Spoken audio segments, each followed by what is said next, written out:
Gaming News. Please hit that like button, sit back, relax, and let's begin. So, some funny stuff happened this past week. Jeff Kaplan from the Overwatch team basically showed up on Twitch for an official live stream where he basically just sat next to some cookies and milk with a fireplace in the background and just streamed himself sitting in this chair, and occasionally something funny would happen, like he would open a present up that showed a picture of Genji, and there's like writing on it that said, "I need healing." Or he ate one of the cookies, or one of the boom microphones fell on his face during live stream. Just certain funny things like that, and it all seemed staged, I guess, of course, but it was still a lot of fun, and the live stream went on for about 10 hours, so he sat in a chair for 10 hours and just had a lot of fun with the fans. I think I read that the live stream got about 40,000 consecutive viewers at once, so a lot of people were watching this live stream for Christmas. So shout out to Jeff Kaplan for doing that. Definitely really funny if you managed to watch a few minutes of it. And now a big rumor came out this week. Kingdom Hearts 3 has new screenshots that leaked, and they actually reveal a new world that has not been announced yet. And the world is for Monsters, Inc. Monsters, Inc. is a Pixar movie, so this would be the second Pixar world in the game, since Toy Story was already revealed. And people are still trying to figure out if these screenshots are fabricated, like made by a fan group or something.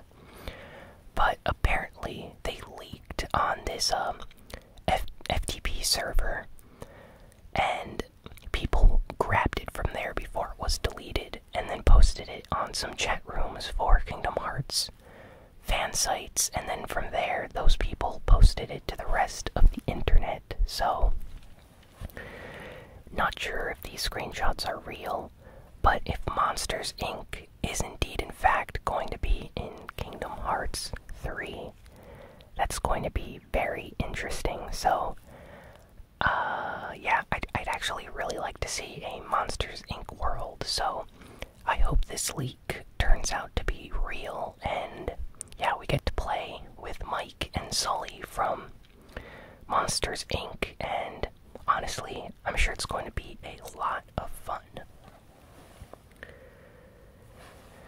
And now we get to some fun news. Hideo Kojima, the guy behind Stranding right now, was interviewed this past week, and he just randomly brought up that Sony Interactive Entertainment is extremely pleased with how their project is proceeding.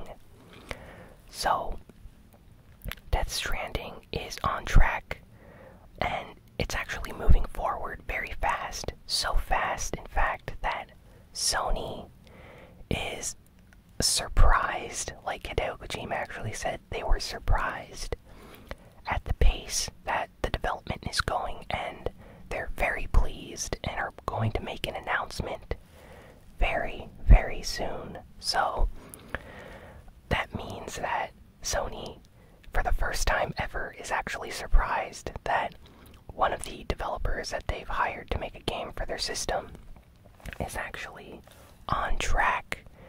And perspective, games like God of War and The Last of Us and Uncharted have had very long development times in the past. So for Sony to say something like this actually means that they really, really are surprised by how fast Death Stranding is in development, and this makes me very happy because the sooner this game comes out, the better. I really want to play it, and honestly, the graphics look amazing in the trailers they've shown so far, so this means that they're really putting all their resources and time into this game. So hopefully we get an announcement next year for a release date of some kind. So the January PlayStation Plus games have been announced, and honestly they are quite good. Okay, so PlayStation 4 users are going to be receiving Deus Ex Mankind Divided, which is a great game. And they are also getting the Batman Telltale game. And that's actually one of the better Telltale games I've heard of. I think The Wolf Among Us is still considered one of the best, up there with The Walking Dead. But the Batman one is considered to be a very good one as well, so can't wait to check that out. And PlayStation 3 owners, on the other hand, are going to get Sacred 3 and the Book of Unwritten Tales 2. Not sure what the second one is. I know what Sacred 3 is. That was actually a pretty big game when it launched on the PS3. And then PlayStation Vita and PlayStation Vita owners are getting Psycho Pass, Mandatory Happiness, and Uncanny Valley for the PlayStation Vita. So 2 PlayStation Vita games, 2 PS3, and 2 PS4 games.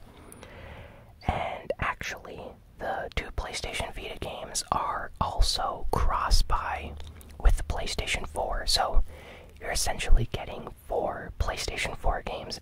So that's awesome, and people are definitely going to be checking those games out next month, especially since Christmas just passed, and I'm sure there are a lot of people that were given a free gift for PlayStation Plus this year, so a lot of people are going to get to discover just how amazing this service is. Some more details emerged this week for Catherine, the remake coming to PlayStation Vita and PS4. Or not really a remake, more of a remaster or enhanced remaster of the original game. They released a trailer of sorts. It's more of a teaser trailer. And they also released further screenshots of the new character, Rin. A lot of people are speculating just what Rin's role is going to be in the game. And yeah, it looks interesting. If you're considering picking up Catherine, definitely play it on the easier difficulty modes, because the game can be very hard if you play it on the harder difficulties. So start out on easy mode if you want a fun experience. Atlas released a concept video for their highly anticipated title, their Project RE fantasy game. So Atlas is behind the Persona and Shin Megami Tensei RPGs, and they're currently developing a classic fantasy style RPG for the PlayStation 4.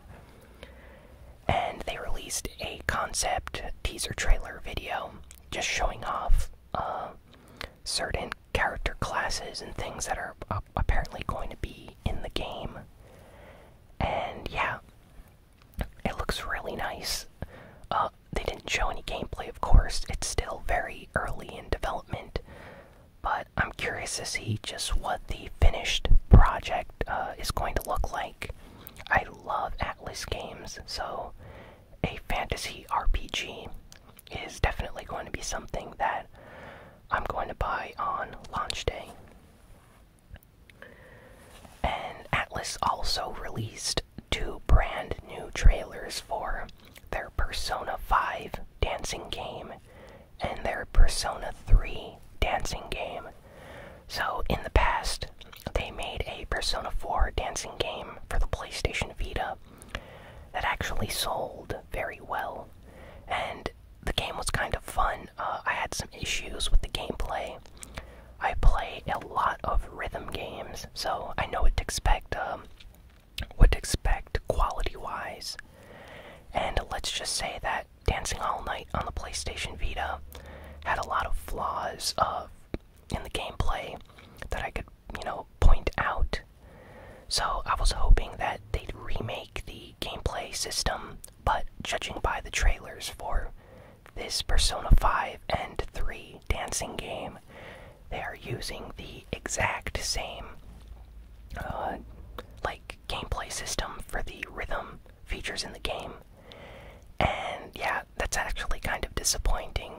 So I hope they at least tweaked or fixed it so that the notes match the rhythm, because oftentimes you'd have notes that would not match the rhythm of the songs. So it was kind of annoying to get a string of notes where there were no beats or rhythm, or not even the song was going on at that moment. So I hope Atlas or someone over at Sega helps with the development of this game in order to make it fantastic, because I like the Persona series.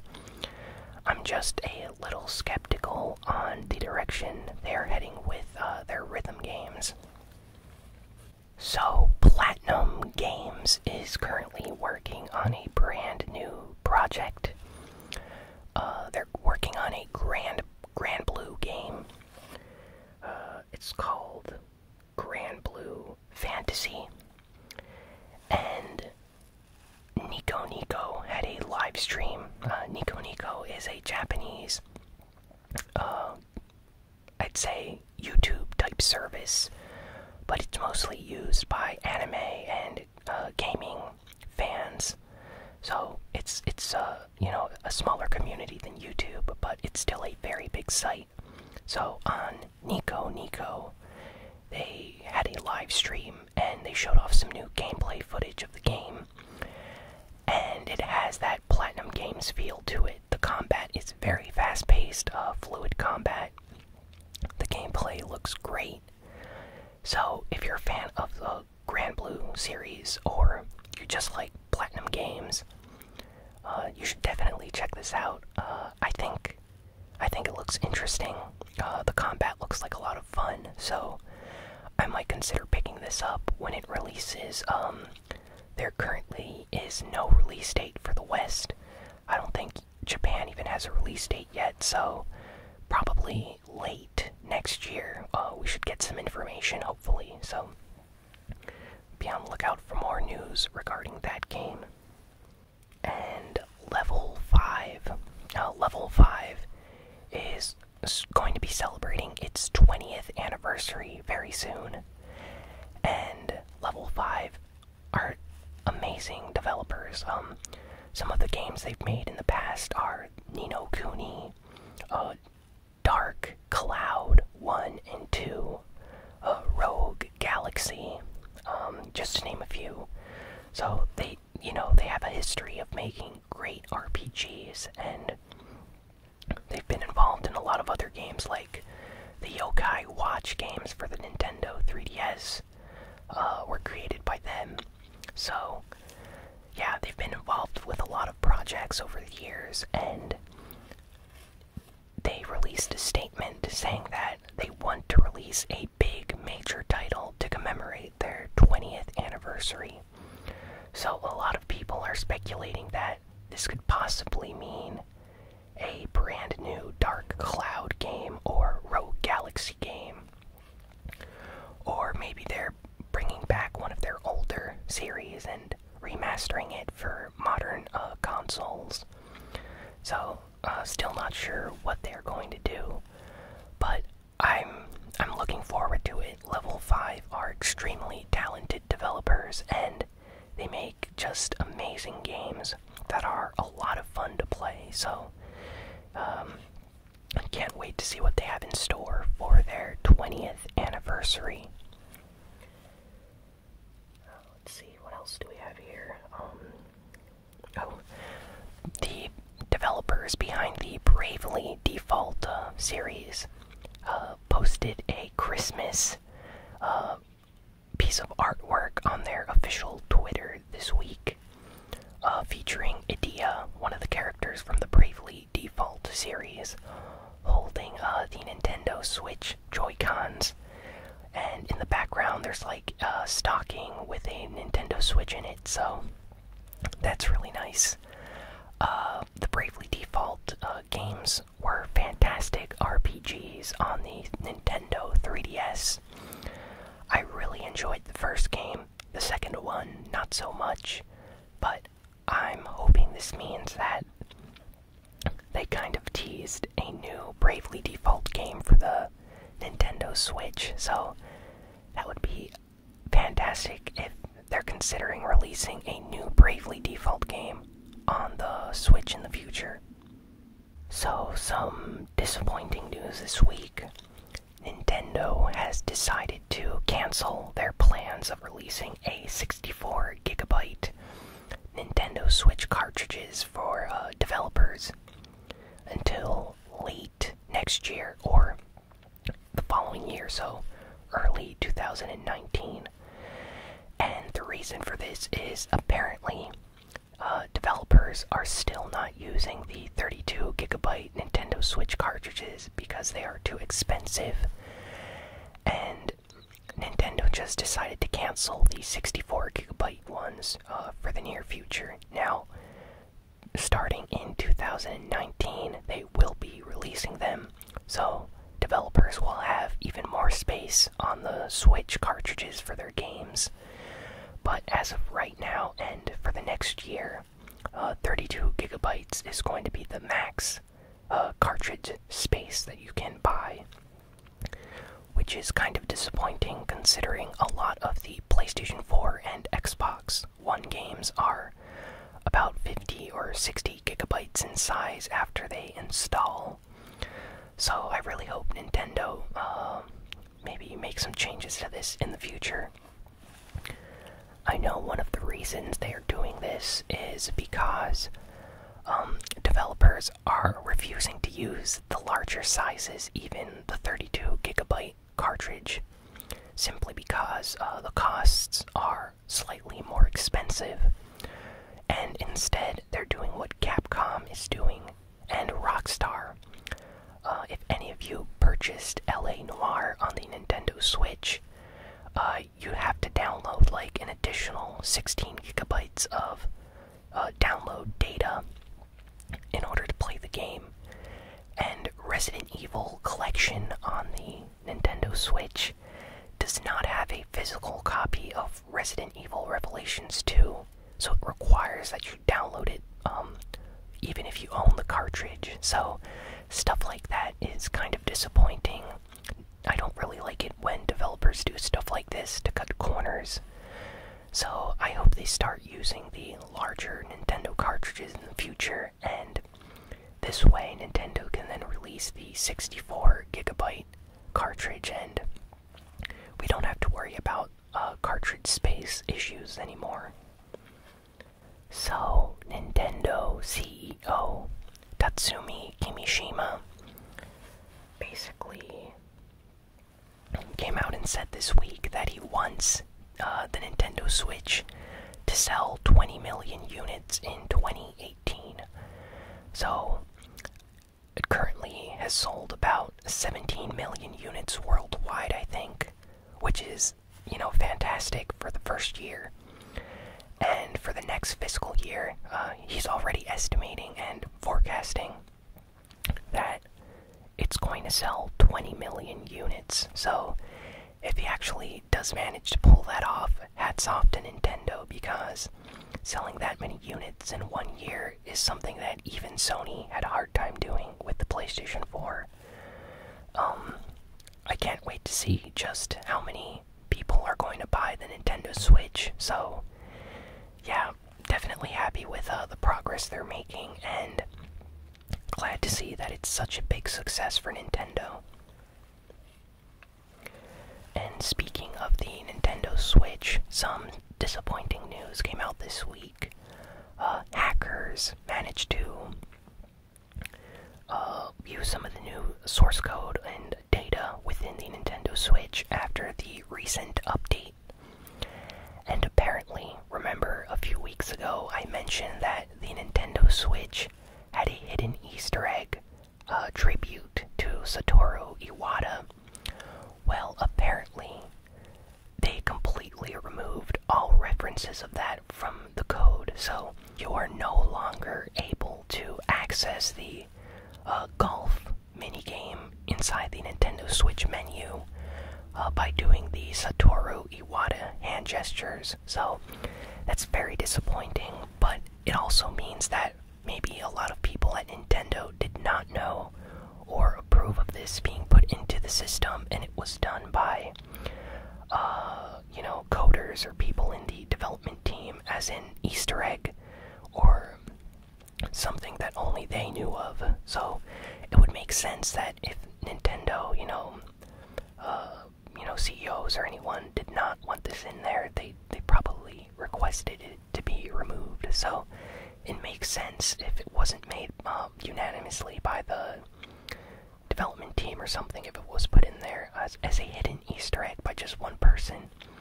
I hope they didn't get in trouble, but I still think it was a good thing to put inside the Switch, and honestly, I'm disappointed that they removed it, but I can understand the reasoning behind why they did it. So, well, that's all for this week. Another short and slow news week. Hopefully things start picking up in January. This is probably going to be the last video for the year, so I want to wish everyone a happy new year. See you all in 2018.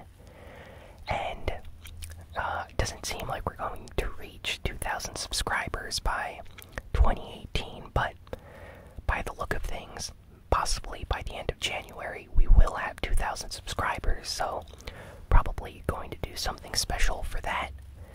So, gonna play Fortnite this weekend, so if you're gonna be on Saturday or Sunday on PS4, try to be online and join me in Fortnite.